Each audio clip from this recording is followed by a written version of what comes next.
Hello and welcome to our channel MarshStream, your public performance broadcast platform. Make sure to like this video and subscribe to our channel. You can also donate to our tip jar and support the arts and artists of MarshStream by clicking the link below in the description. Check out our website at themarsh.org for all upcoming live performances. Now enjoy the show. The piece you're about to see is an excerpt from Diane's latest show. This segment follows Diane after a summer clinical rotation in Nigeria after her first year in medical school. And so the name of the piece is Not One of Us, Medical.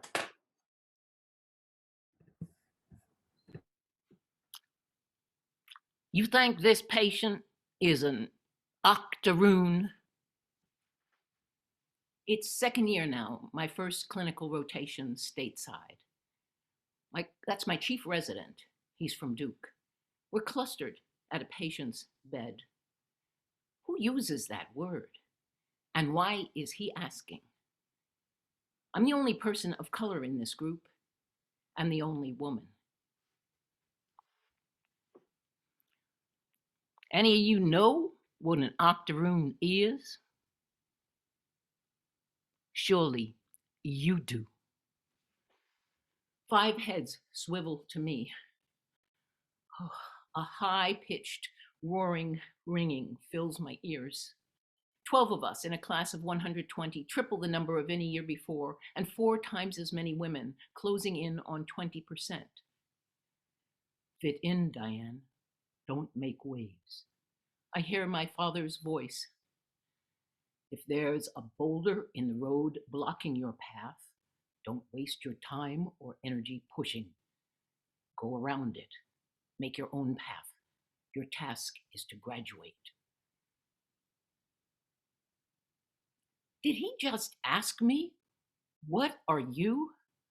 Mulatto or quadroon? Or am I making that up? Oh gosh, the rushing. Oh God, don't let me faint.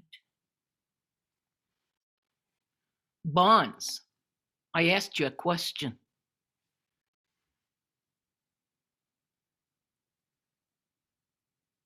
I'm black. Okay then. Well, they may look to you like everyone else, but you need to learn to spot them. Your blank faces tell me you have no idea what I'm talking about. But you do. Race mixing. Mulattoes are 1/2 European ancestry, 1/2 African blood. Quadroons are 1/4 African blood. Octoroons, 1/8. Now, this patient presented with abdominal pain. If you don't know he's really a Negro, how are you going to think of sickle cell disease? Now, it is true that in the United States, sickle cell disease, an inherited disorder of the red blood cells, is most commonly seen in African Americans. But sickle cell can affect people of every race and ethnicity. In the United States, though, by the 1920s, it was considered a racial condition limited to Blacks. In the late 60s, workplace testing for sickle cell began, presumably to prevent vulnerable patients or vulnerable people from situations that could cause a sickle cell crisis. But only Blacks were tested. Ditto the US Air Force, and every pilot testing positive for either the trait or the disease was immediately grounded. So my residents' race-based diagnosis? Ignorance or prejudice? Using the terms quadroon and octoroon, derived from the color caste system of slavery, he tipped his hand. So you'll forgive me if I don't feel his questioning was really about improving our clinical diagnosis. What is it that makes people so quick to paint others with brushstrokes that deny their humanity, to divide us by nose shapes and pigmentation, upriver or down, winners or losers of tribal wars, and doctors who of all people know under the skin we're precisely the same. How am I ever going to complete this training with my humanity intact?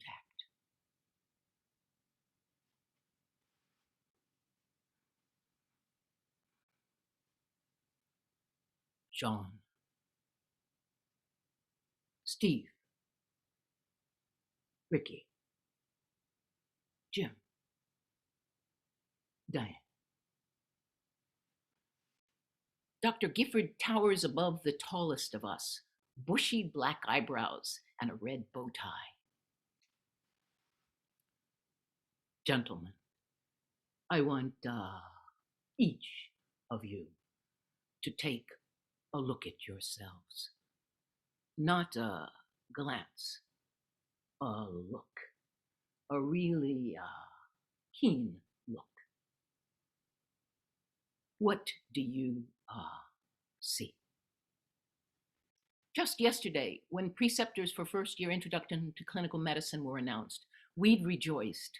We scored the beloved internist who won the Best Clinical Teacher Award year after year. I'll tell you what I see. Unkempt hair, t-shirts, bell bottoms, blue jeans, athletic shoes. I see casual indifference. Now, imagine a patient, say your grandmother. She's sick in the hospital, worried, terrified. She has no choice. One of you is assigned as her doctor. You walk in her room. Her life is in your hands. You are all doctors now, and you need to look like doctors. From this day forward, I want each and every one of you in a shirt and tie, dark slacks, and polished shoes. Are we clear, gentlemen? I know he's not talking to me. Hadn't I watched my father dress in a shirt and tie whenever he made house calls, 10 p.m., midnight, 2 a.m.? And, gentlemen, he said that twice. And the dress code he outlined is clearly for the guys. 2 with long, shaggy, curly hair, 1 dirty blonde, 1 brunette, 1 with sideburns and a shaggy mustache, appealing in another circumstance, and 1 with the master of the universe CEO face he would soon dress to match. Clearly, I alone was raised in the school of respectability politics, a strict code of dress, decorum, language, and speech designed to facilitate assimilation or acceptance by white people. I alone stand in low-heeled, crepe-soled black shoes, nylon stockings, a dark skirt, light top, full slip, well concealed, my hair pulled back in a tight bun, a look I perfected when I worked at Saks Fifth Avenue in high school. Yes, sir. Either I've been lumped with the guys, or worse, haven't been seen or don't count. Well, I'm not about to go through 4 years of medical school, unseen and mute, the next week. Well, this is a marked improvement. Let me look. I have to admit myself, they do not look like the same guys. 2 haircuts, 4 clean shaves, 4 Windsor knotted ties, dress shirts, and dark slacks later. They look professional.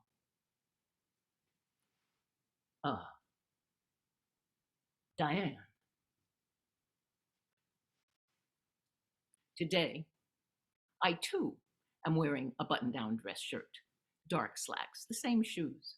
But today I've added a Yale Bulldog bow tie, just purchased from the co-op. Today, Dr. Gifford's bow tie is Yale blue.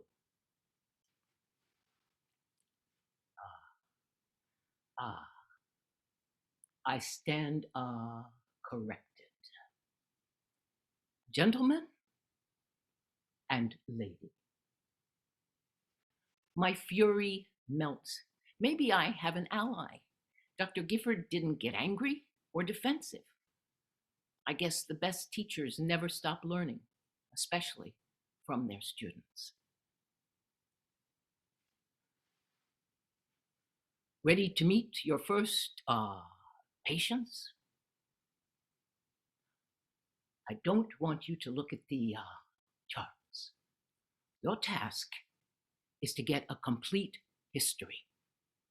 Afterwards, we'll have time to examine only one patient, and that we will do together.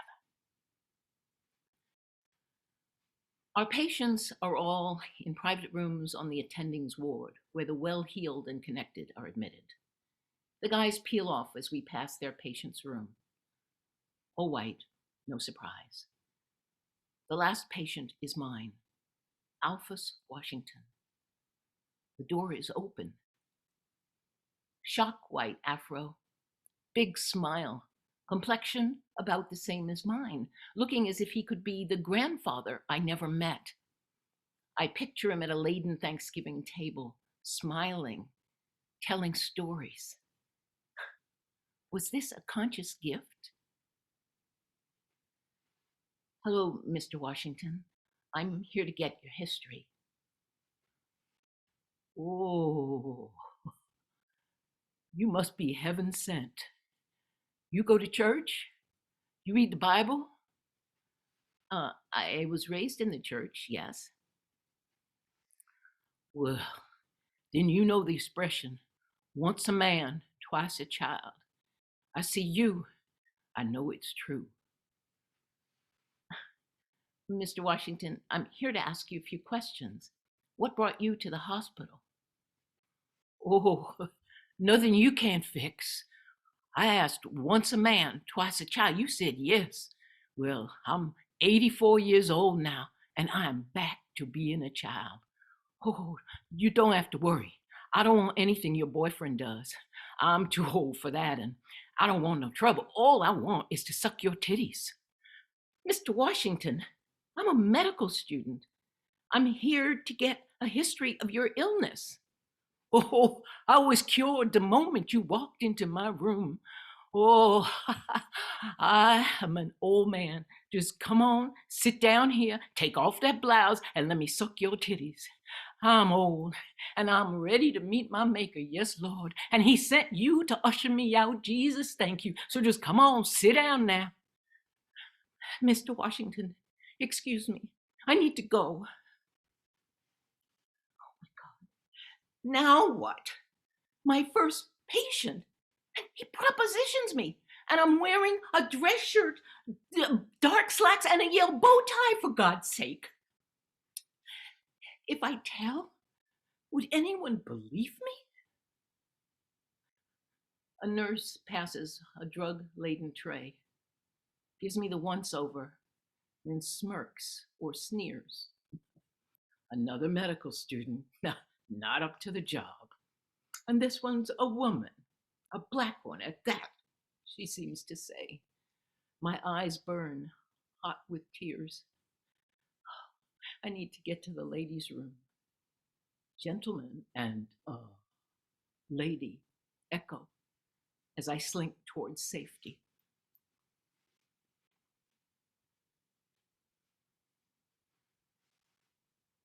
We reassemble at the appointed time.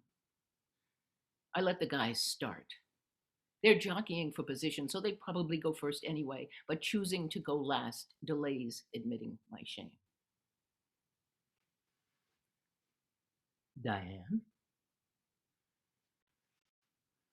5 faces turn to me. How do you admit or explain failure in a profession where failure is not an option? 5 white faces. 5 white men.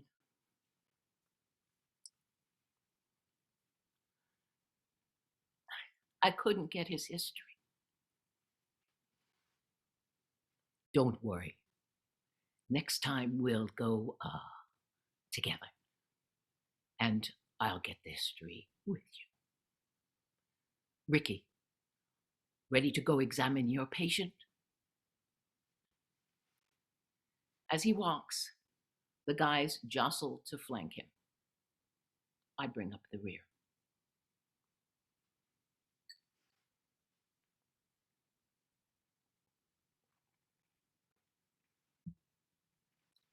To this day, I have no idea Mr. Washington's diagnosis.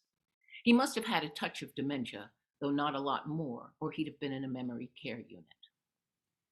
Was a Black female physician so inconceivable that I couldn't be real? I'll never know.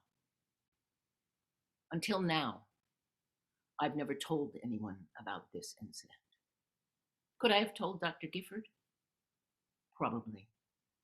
He was compassionate and understanding with his patients, patient and generous with his students. He might even have given me the tools to handle that situation. But I ask myself, if Mr. Washington had been white, would I have spoken up? You bet you absolutely. Coming from a white man, I'd have taken that proposition as a clear violation, not only of my personhood, but of my status and my right to be there, a right I'd earned. But Yale is a white space, and I was fighting a deep current of not belonging. Coming from a Black man who looked like family, I was silenced. I was aware of more than my own discomfort and shame. I was ashamed of him and for him, but I also did not want to be the vehicle of his shame. I don't think that could have happened to me in Nigeria in the summer when I worked at Lagos Island Maternity Hospital. But why? What aspect of my status would have trumped all? I don't believe Mr. Washington repeated that behavior in the hospital. There were no house staff of color, no Black female attending physicians, and the nurses were white. In fact, in my time at Yale, when not handed a dirty bedpan, I was most often taken for a ward clerk, for that was the position open to attractive young Black women. He was Dr. Gifford's patient, so any bad behavior would have been reported to him, and I have no doubt he would have connected the dots and pulled me aside. He certainly did on other patient interactions that year, though none involved sex and race. I believe for our first patient encounters, he was pitching softballs. That my first patient was Black was no accident. It was a conscious gift. And though he might never have had a Black female mentee before, he spread his wings to embrace me as much as the guys, if not more. Through many a dark night, it was his voice I heard alongside of that of my father, buoying me and reminding me of the nobility of our task. But suppose I had been the intern and actually had to get that history. Well, by the time I was ready. GYN, I walk into my newest patient's private room. Hello, I'm Dr. Barnes, and I'll be your new doctor. Oh, no, you certainly won't. says the bubble-coiffed blonde. I won't let any woman touch me down there. Okay then, out of there. I report the incident to my chief resident, who assigns a male doctor. One less patient for Dr. Barnes. 3 a.m., internal medicine. I walk into the private room of my newest admission, a middle-aged black male.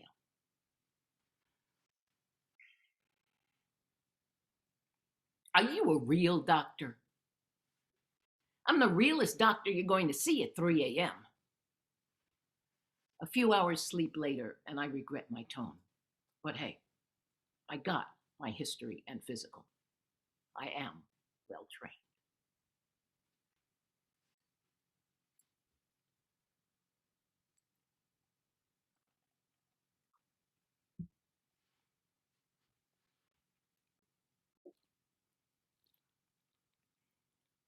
How many babies have you named? My chief resident, Dan. We're standing outside the delivery suite, finishing our coffee, awaiting sign out from the night crew. We've been on OB service 3 weeks now, long enough for most of us to have assisted on several C-sections and have several unassisted deliveries under our belts. I have a photograph of me delivering a grateful patient's baby, and most of us have a small stack of thank you cards. But naming a baby, I can't imagine any parent asking. You guys here. I stopped counting at 100. I won the pool for the best baby name at Grady at least once every year. That's Grady Memorial Hospital in Atlanta, Georgia, the 5th largest public hospital in the country. Trial by fire, but the best training anywhere. I wondered if he delivered triplets or even multiple sets of twins, as I had in Nigeria. But knowing he would take it as a challenge, I never asked. Well, our cases are all really high risk, lots of complications. Most of them have never seen a doctor before and surely never the inside of a hospital. So, you get them through something rough or you pull out a live baby. They fall in love with you, think you walk on water. Oh, you should hear them. Oh, doctor, thank you. We so grateful. The family will. You know how they sound. The family will. We've been talking and we want to ask you, won't you name our baby? We be so mighty proud, sure enough. Well, that's where the fun comes in. Most of them are illiterate, and we fill out the birth certificate anyway, so we got to giving names like placenta, syphilis, prejudice. So we got to making a poll. Who could get away with the most outrageous name? I won once for E. coli. Can you imagine? The parents liked the sound of that. E. coli. For a shit-colored little girl. Pretty clever, huh? I won that keg. How egregiously cruel. A game for him. Some laughs and a keg of beer. For a lifetime of stigma and humiliation for the child. The parents honor you. And in return, you use your medical knowledge to ridicule them. In how many hospitals, in how many counties, in how many ways do white doctors repeat that on the unsuspecting? Isn't that a worse betrayal of trust and of the Hippocratic Oath than denying scarce antibiotics to someone not of your tribe? Doctors are given so much respect, so much trust, and so much power, and so many are undeserving. I know we're all human and flawed, and each of us has our own biases and blind spots. But isn't it incumbent upon each of us to return the respect we're accorded, to be worthy of the trust, to treat patients with decency and dignity?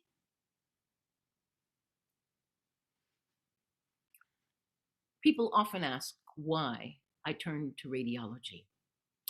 A referral-only specialty, it can be particularly challenging for women and for minorities. But we radiologists read our cases in the dark, alone with the patient's images, the history, and our own brains. A sketchy history might be the only evidence of dismissive treatment we see. We do not live with the daily evidence of the people like Dan, my chief resident in our world. We don't have to contend with patients and their foibles. We don't pay the emotional toll of watching the ravages of their diseases. We radiologists enjoy the intellectual puzzle of medicine without the messiness of human beings. Thank God for the doctors and teachers like my father and Dr. Gifford. But I am not one of them. Thank you.